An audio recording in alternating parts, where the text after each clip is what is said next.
বিশ্বাস করেন, মানুষ ভবিষ্যৎবাণী বলে, কথা বলে, হয়তো ৮০ ভাগ মিলে, ২০ ভাগ মিলে, ৩০ ভাগ মিলে, কিন্তু এভাবে আল্লামা সাঈদীর কথা যেভাবে ১০০ ভাগ মিলে গেছে এই জালিমদের ব্যাপারে, এইরকম তো কারো কথা মিলে না। আরে তাকে যখন দর্শনকারী বানিয়েছে, তাকে বানিয়েছে তিনি নাকি লুণ্ঠনকারী, হাইজাকার, ডাকাত, হিন্দু মহিলা নাকি তিনি ঘরে আটকে রেখে দর্শন করছে। তাই তিনি কেঁদে কেঁদে বলেছিলেন যে আল্লাহ, আমার ইজ্জত সম্মান যারা নষ্ট করছে, তুমি তাদেরকে মৃত্যুর আগে এমন অপমান করিও যেন তারা তাদের কর্মের পাওনাটা পায়। এখন ছেলেরা দেখি যে সুর এগুলারে যে সোরের মতো হাঁটতেছে, এগুলারে দিয়ে হুজুরের কথাটা অডিও যোগ করে দিয়ে ভিডিও বানাইছে। আমি এটা দেখে কিছুক্ষণ কানলাম। এই জালিমেরা স্বপ্ন তো ভাবে নাই যে এগো আমও যাইও। এরা হুজুরের উপর কেন জুলুম করছে? হুজুরের জনপ্রিয়তার কারণে। যে এই হুজুর যদি মাঠে জাগিয়ে তোলে সারা জাতিকে, তাহলে তো আমরা আমাদের তন্ত্রমন্ত্র বাস্তবায়ন করতে। এই জন্য ওই ওগো ফিসাব, যে ফিসাবের কাছে গেছে, যার সাথে যার ভালোবাসা, তার সাথে তার হাসর। কথা কন্যা সোরের বন্ধু, আস্তে কনকা, সোরের বন্ধু, ডাকাতের বন্ধু, হুজুরের বন্ধু, আল্লাহওয়ালার বন্ধু আল্লাহওয়ালা। এই হুজুরের মোবাইল যদি তালাশ করেন, আর ২-৪টা হুজুরের নাম্বার পাইবার সম্ভাবনা আছে না নাই?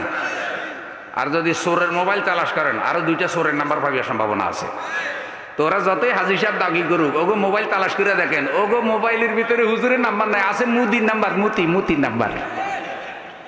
তিনি এভাবে কেঁদে কেঁদে বলেছিলেন, মতিঝিল তার বড় ছেলের জানাজা,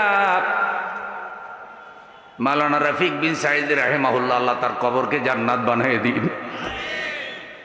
সে ভাইটি মারা যাওয়ার কিছুদিন পরে তার স্ত্রীও মারা গেল। এখন মাওলানা রফিক বিন সাঈদ ছেলে মেয়ের জন্য মা বাবা আর কেউ রইল না, ইতিম হয়ে গেছে।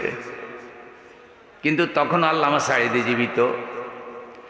ছেলের জানাজায় এসে তিনি চিৎকার করে কেঁদে বলেছিলেন, যেন আসমান ভেঙে পড়বে তার কান্নায়, হে আল্লাহ, তোমার ইজ্জতের কসম, তোমার জালালিয়াতের কসম, তোমার কুদরতের কসম, সারা পৃথিবী সাক্ষী রেখে, তোমাকে সাক্ষী রেখে বলতে চাই, 1971 সালের 1 ফোঁটা ময়লা কাদা সাঈদীর গায়ে লাগে নাই।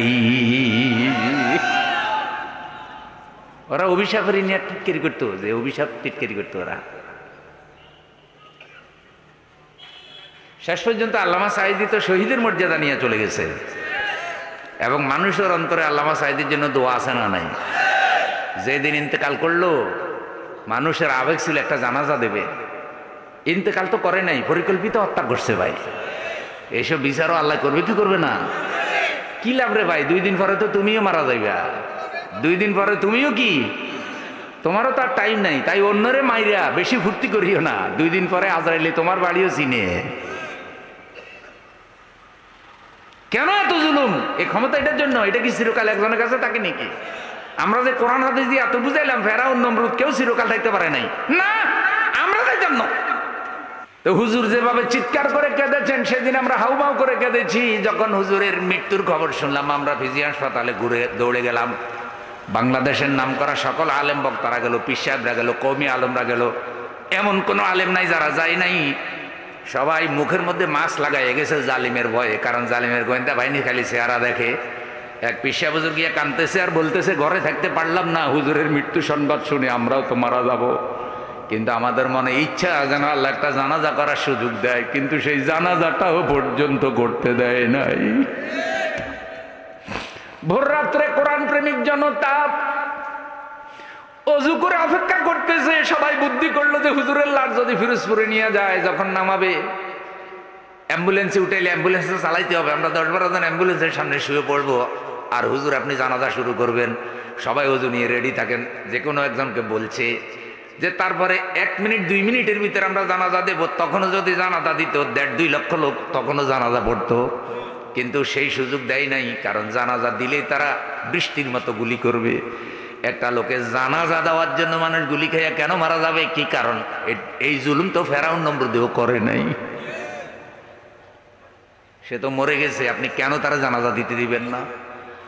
ও আমার বন্ধু, এখন তার জন্য মানুষ কাঁদে, লক্ষ কোটি আলেমরা দোয়া করে। আপনাদের জন্য একটা আলেম দোয়া করে কিনা তাকাইয়া দেখেন। যেগুলার আপনারা টাকা দিয়ে কিনছেন এগুলাও নষ্ট, এগুলাও আপনাদের অভিশাপ দেয়, কারণ এগুলা তো নষ্ট হুজুর। 1000 টাকার নকল নোট আসেনি তো হুজুরদের মধ্যে 2-4টা নকল থাকতে পারে কি পারে না?